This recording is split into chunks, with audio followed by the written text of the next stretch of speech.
Bismillahirrahmanirrahim. Assalamualaikum warahmatullahi wabarakatuh. Sahabat, ini adalah bagian kedua dari materi karakter pembelajar sejati. Apapun profesi kita, bagaimanapun kondisi kita, sebenarnya kita adalah insan pembelajar. Belajar adalah proses seumur hidup. Ketika seorang insan berhenti belajar, sebenarnya dia telah berhenti hidup. Untuk menjadi pembelajar sejati, beberapa karakter harus dimiliki. Pertama adalah rajin. Tanpa karakter rajin, meski dia adalah insan yang cerdas, dia akan sulit mencapai titik maksimum dari potensinya sebagai insan pembelajar. Sebaliknya, meski kemampuan otaknya biasa saja, tapi dengan karakter rajin, insan ini mungkin saja dapat mencapai tingkat keberhasilan yang lebih baik dari insan cerdas tapi malas. Rajin berarti selalu berusaha melakukan segala sesuatu dengan tekun dan sungguh-sungguh, serta mendedikasikan segenap usaha dan sumber daya yang dimiliki untuk mencapai tujuan. Kedua, terbuka. Karakter terbuka adalah cermin dari insan pembelajar sejati. Yang pasti adalah ketidakpastian itu sendiri, dan yang tidak berubah adalah perubahan itu sendiri. Jadi segala sesuatu akan terus berubah dan berkembang, termasuk ilmu pengetahuan. Jika memiliki karakter tertutup, segala perkembangan yang terjadi akan menjadi masalah.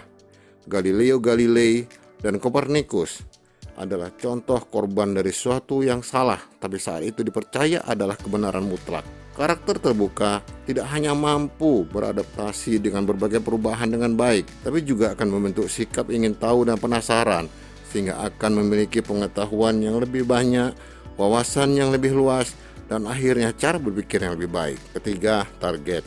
Pembelajar sejati terbiasa menetapkan target untuk jangka pendek, menengah, dan panjang. Contoh sederhana, ketika akan belajar dari buku teks pada hari ini, pembelajar sejati punya target berapa bab yang harus diselesaikan, tentu saja dengan tingkat pemahaman yang baik. Demikian juga ketika mengerjakan tugas, harus ditetapkan kapan selesainya.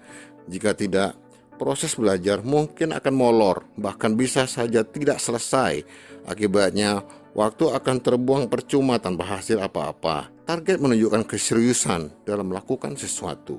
Keempat, teliti. Pembelajar sejati punya tingkat ketelitian yang baik. Ketelitian akan mengurangi tingkat kesalahan sekaligus menghemat waktu yang harus digunakan untuk memperbaikinya. Yang lebih fatal, ketidaktelitian mungkin saja akan membuat pemahaman menjadi dangkal, bahkan salah, atau juga berpotensi menjadi salah pengertian. Ketelitian sepertinya membutuhkan lebih banyak waktu, tapi secara keseluruhan sebenarnya lebih efisien karena tak perlu melakukan pengulangan dan perbaikan. Karakter teliti memang membutuhkan kesabaran dan ketekunan yang sudah seharusnya dimiliki pembelajar sejati. Kelima, optimal waktu. Orang bijak mengatakan waktu bergerak bagai kilat menyambar. Tak terasa, banyak sekali waktu yang lewat begitu saja dengan sia-sia. Ini terjadi karena suka menunda dan meremehkan hal yang seharusnya dikerjakan dan justru mengerjakan hal lain yang kurang bermanfaat lebih dulu, seperti main game, ngobrol dengan topik tak jelas, nonton drama berseri,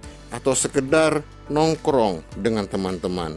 Hal lain adalah mengerjakan hal penting secara sambil lalu, seperti sambil chatting atau lihat video di telepon pintar. Target yang seharusnya selesai dalam waktu 2 jam, molor menjadi 4 jam bahkan lebih, malah lebih lama sampingannya daripada yang utama. Sayang sekali, waktu yang seharusnya bisa dimanfaatkan untuk kegiatan yang lebih baik malah terbuang percuma. Pembelajar sejati akan mampu mengoptimalkan waktu yang ada.